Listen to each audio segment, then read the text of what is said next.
This is a presentation of Northeast Streaming Sports.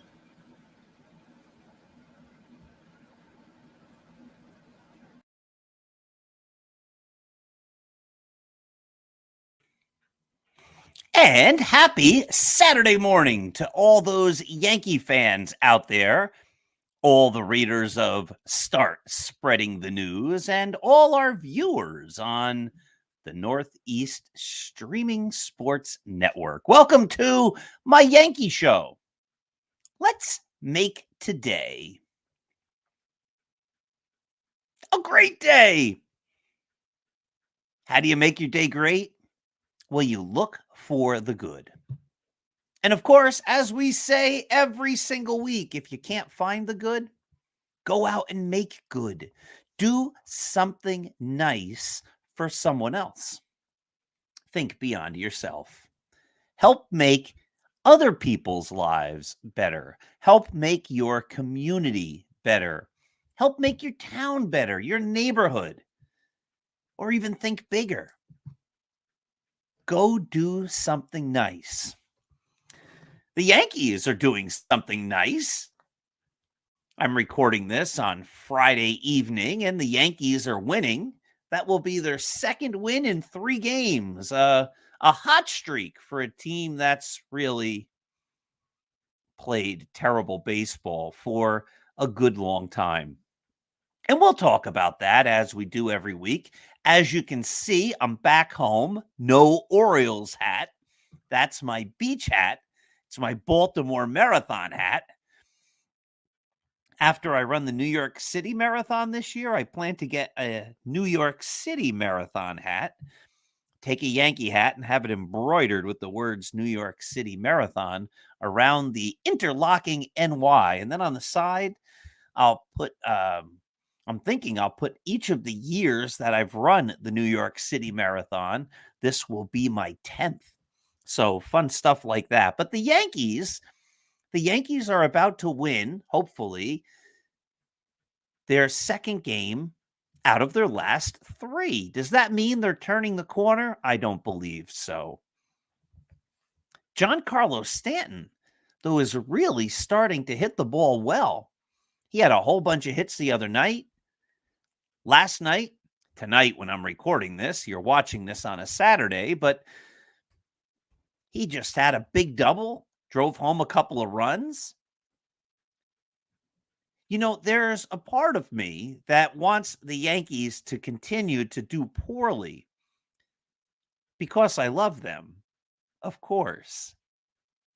Right? I have this feeling, and I'm not the only one who has said this, but in order for the Yankees to do what's absolutely necessary in order to fix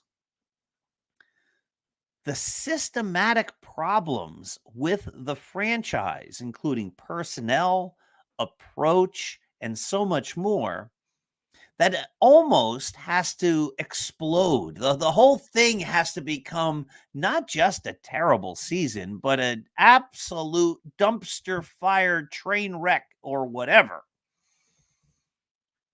But it's no fun watching the Yankees lose and having a part of you wanting them to lose. But there is the sense that if the Yankees do really well from here on out, let's say they have a great September, let's say they play 667 baseball, win 2 out of every 3 games or whatever, there might be the sense then that, oh, well, it was just a few injuries that kept us from being great.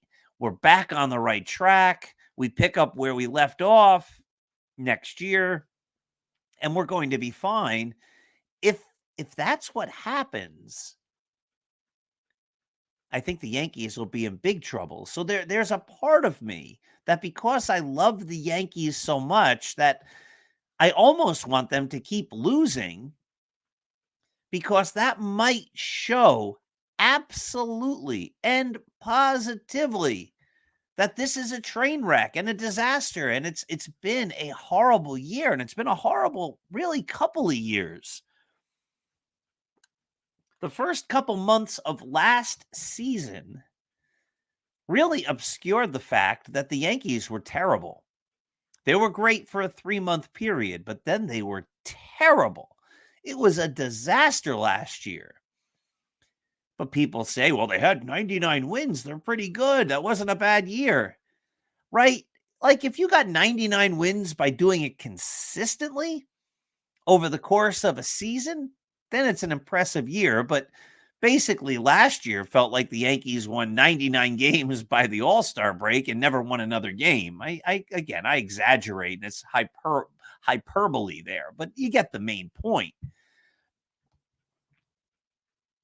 And then when you see a guy like Giancarlo Stanton having a big day and a couple of big days, you start to go, oh boy, if he gets hot and he has a great finish and he helps lead the Yankees to a great finish, it might serve the exact opposite point that we need it to serve. We need Stanton to do poorly, so the Yankees decide to get rid of him. And again, I don't have any problem with Giancarlo Stanton, the player. I like Giancarlo Stanton. I was thrilled when the Yankees got him. And I basically say this every week. You know, I want to drive the point home, and I want to make sure I'm clear for people who might be tuning in for the first time. I was thrilled when the Yankees got him, the reigning MVP of the National League, a guy who just hit 59 home runs. I was like, yes, that's the way the Yankees operate. That's step one. Next year, they'll probably go get Bryce Harper. Then we'll be really great. Problem was, the Yankees got Stanton and basically stopped.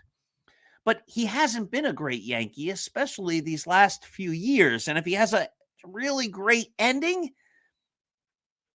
that might convince the Yankees that he's back. And I just don't think he is. I think he's a shadow of his former self. And that's a problem.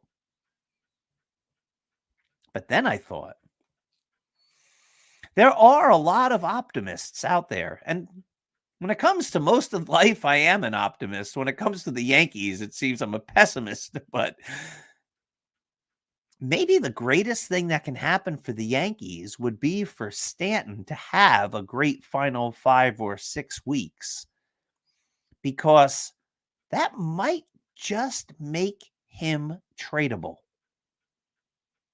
There might be another team, if Stanton finishes strongly, that's willing to take on some of that contract and give the Yankees something in return in a trade for Stanton. I know a lot of people say he's untradeable, and I get that. But every year we see untradeable guys get traded. And I know, well, he's got a 10-5, no trade clause and all that kind of stuff. I get it. But we see guys with no trade clauses signed all the time or traded, right? You can't trade me. Oh, you were just traded. Oh, okay.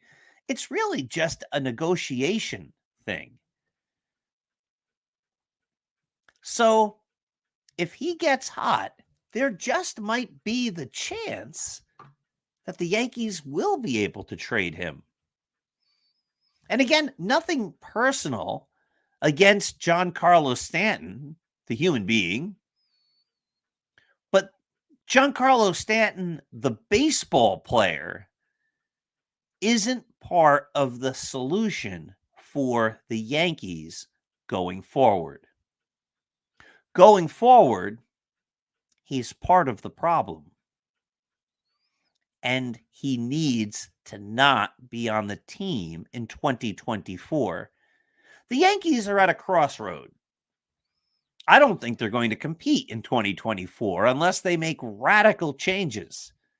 And they just don't seem like an organization that's going to make radical changes.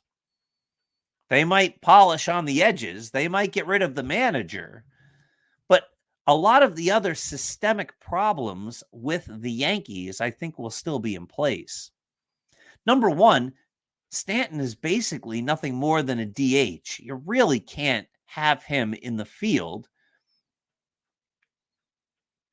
And the Yankees are going to need the DH spot more and more for Aaron Judge. The two of them can't coexist any longer on a team. And the Yankees have to start to transition from being the team that had these big superstars that underperformed and wasn't able to reach or win a World Series to going in a new direction. And in order to go in a new direction, you have to move a lot of those other players away, one of them being Stanton. Another being DJ LeMahieu, who also is starting to hit a bit more of late. Again, the part of me that wants the Yankees to lose, not because I want them to lose, but because it would help maybe show that a complete organizational change is necessary, watches a guy like DJ LeMahieu getting hot and helping the Yankees win and wondering if those wins are going to obscure the fact that big change is needed. But on the other hand, if DJ LeMahieu also gets a bunch of hits and has a hot last 6 or 7 weeks of the season, that might make him tradable too. And I just don't think there's room on the Yankees for him. Not any longer. Not if they're going to be making a new direction and a new approach. We're going to talk more about that in just a moment, but I've got to tell you, something came in the mail the other day that really is, for a guy like me, who's a huge Yankees fan, who has been rooting for the Yankees religiously and thinking about the Yankees probably every single day of my existence since 1977. Something happened that is really one of the coolest things ever in my little life. When I was growing up, I was convinced I was going to be a Yankee. I was convinced. There was no doubt about that. People would ask me, what do you want to be when you grow up? I'd say, I'm going to be a Yankee. I didn't even say I was going to be a Major League Baseball player. No. I wasn't going to play for any other team. I was going to be a Yankee. In my backyard playing wiffle ball, growing up as a kid, I was unbeatable. Man, I could hit, I could throw, I could do it all. At least I thought I was unbeatable.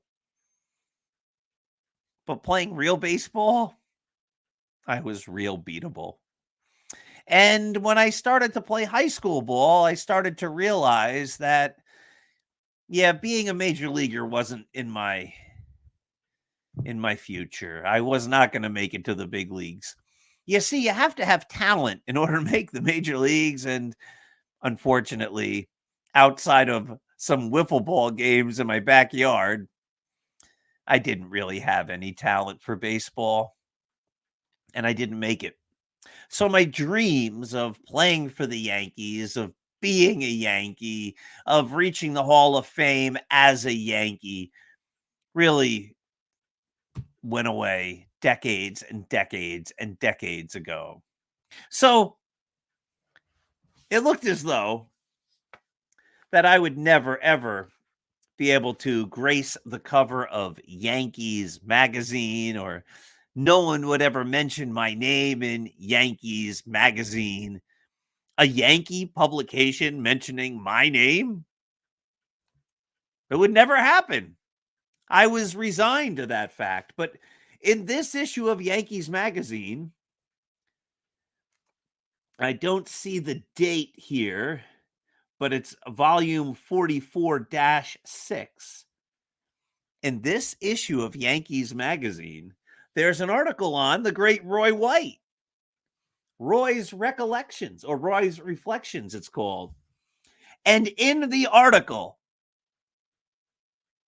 twice, they mentioned my name because of the wonderful autobiography that I wrote with Roy White. I then further found out that there's a small article in this issue of Yankees Magazine that also mentions my name. So I have to be honest, I'm quite thrilled and surprised and happy that,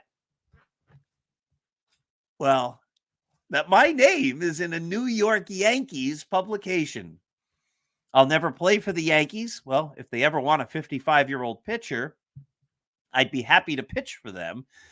But I'll never play for the Yankees, but I've got my name in Yankees Magazine. And you know what? That's pretty cool.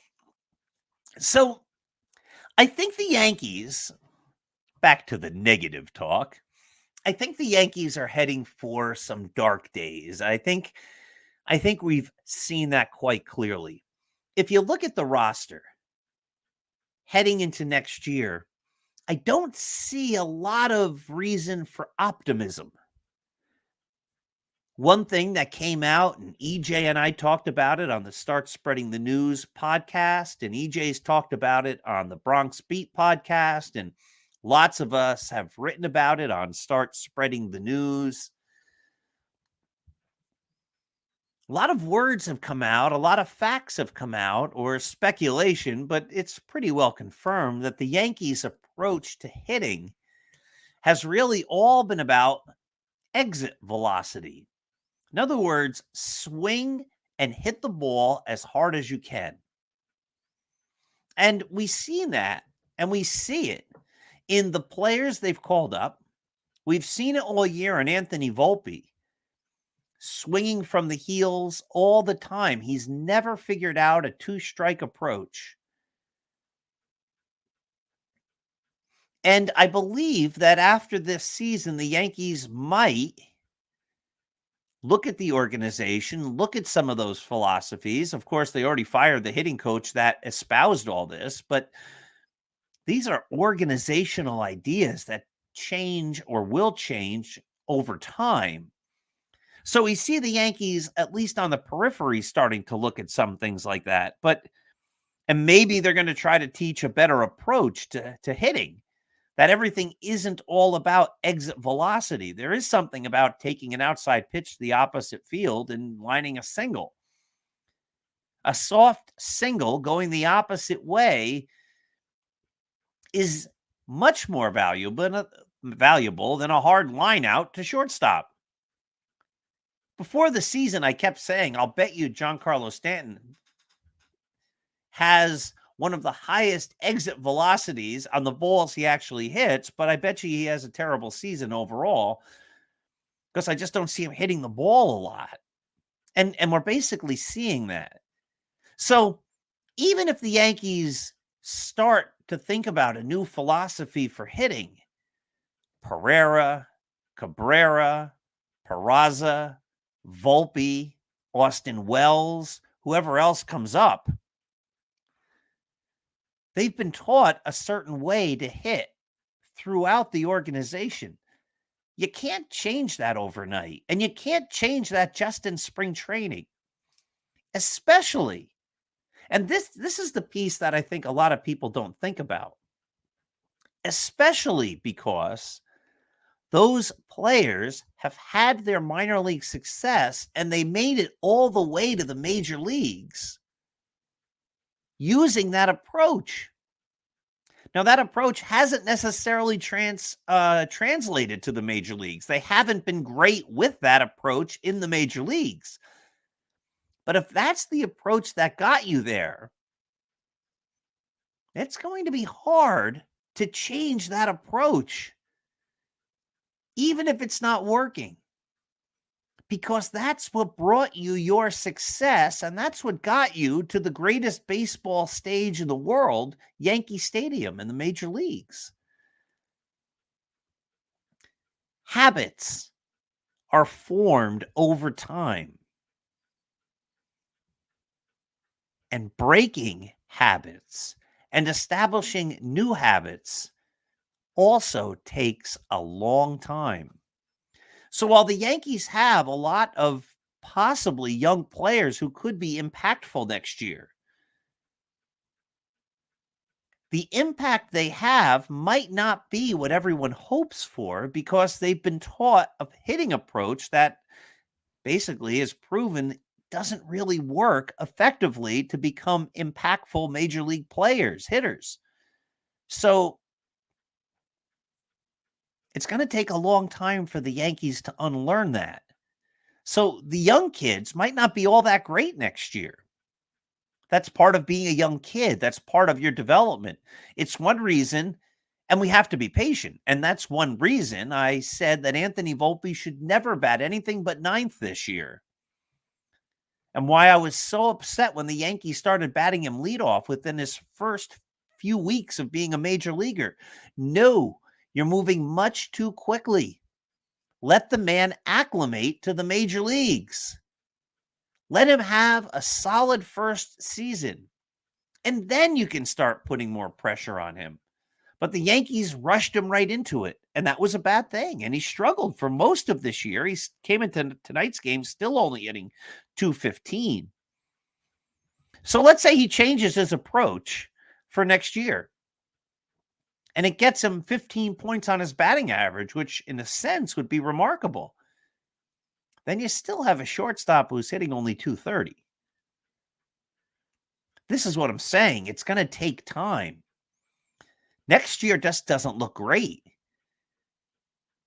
Who on the team is primed, except for the kids, and I just explained why I'm not sure they are going to be great, who on the team is primed to have a better season next year?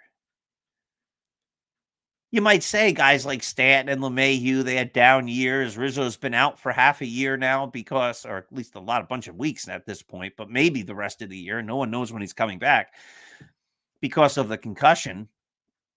They should all bounce back. And that, yeah, that could be. On the other hand, there's reason to believe that they're all on the decline, and there's reason to believe they won't be better next year. So it's not like there's a whole bunch of guys who are just going to turn it around next year. And that's problematic. It seems as though the manager, Aaron Boone, won't be back. Again, if the Yankees go on a big run, they could spin that and say, oh, he kept them together in the darkest of days and in the most miserable of seasons. They played hard because they didn't want their manager fired. I mean, you could spin that any number of ways, and maybe the Yankees will. But if it's true that he's not coming back, then the Yankees should get rid of him now. They should bring up a different manager to test him out, to see how somebody else handles the Yankees over the last 6 or 7 weeks. If Aaron Boone isn't coming back, it makes no sense to keep him as the manager of the Yankees this year. The Yankees have made a lot of opportunity cost mistakes. This would just be the latest. You have a chance right now to bring in a new manager, somebody maybe from the minor leagues, maybe Shelley Duncan, who's managing a AAA. You have a chance right now to give someone an extended opportunity to show what they can do, an internship, if nothing else. And if the Yankees don't do that, it's an opportunity cost because it's costing them the opportunity to showcase or look at or evaluate someone who just might be their manager next year. Wouldn't it be good to see how that person handles the media, the locker room, the team, the lineups, and all of that now, rather than waiting for next year? That's my thought there. Shohei Ohtani, of course, is injured. He's still playing, but he can't pitch anymore. He's going to be a big free agent. I never thought the Yankees were going to be in on him. I think he's going to cost way too much money. I don't think he has any desire to play for the Yankees. And if I were him, I wouldn't want to play for the Yankees. There's too much wrong with the Yankees right now, and they're probably not a contender. And if you're going to leave the team where you're on, who isn't a contender, I can't see you wanting to go to another team that's also not a contender. So I think the injury to Ohtani makes it even less likely that the Yankees would be even interested in getting him, especially if they still have Giancarlo Stanton, because you can't have two DHs. And the only position Ohtani would be able to play next year is DH. It's a sad thing when a great player gets injured, though. Ohtani's great for baseball. Ohtani's one of the best. And he loves the game. But he doesn't just love it. He's great at it. So when a player like that gets injured, it really hurts the sport, and it's really something that's a downer. You know, as you get older, I think sometimes you can look at baseball a little bit differently. I mean, yes, I want the Yankees to win every game. I want them to never lose again. I want them to win every World Series.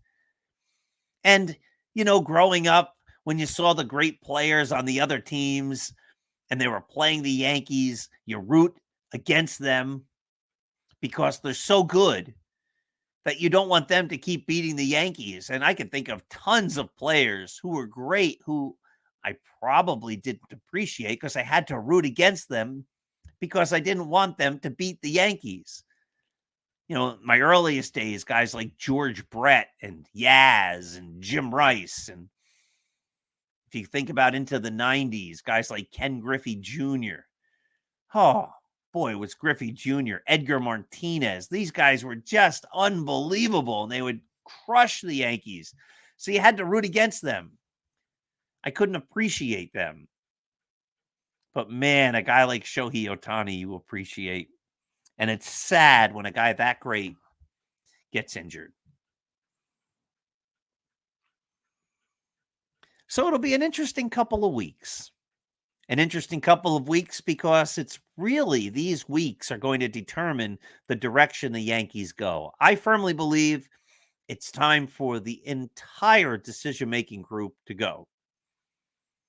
They haven't been to a World Series since 2009.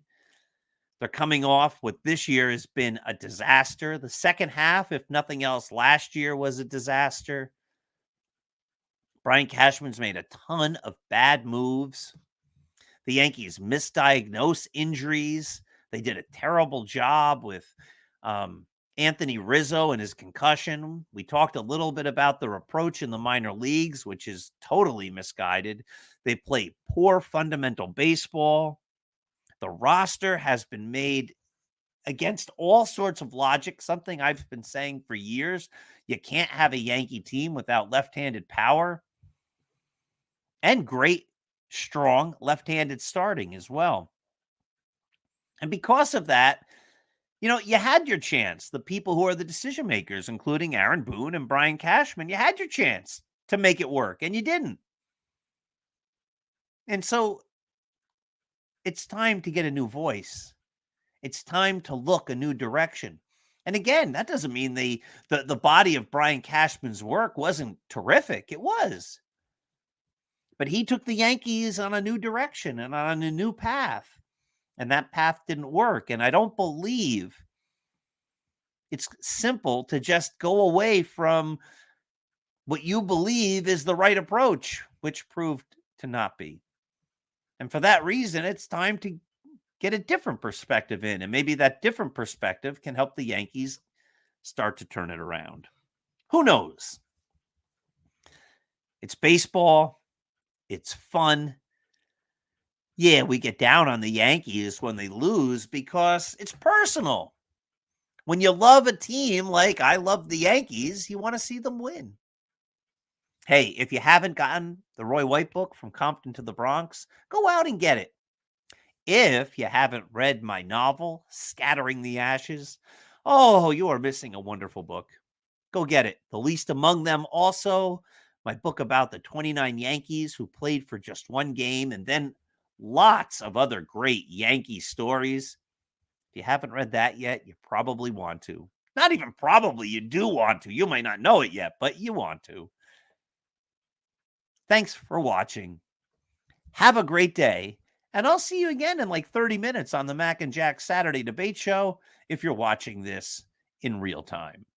Have a great day.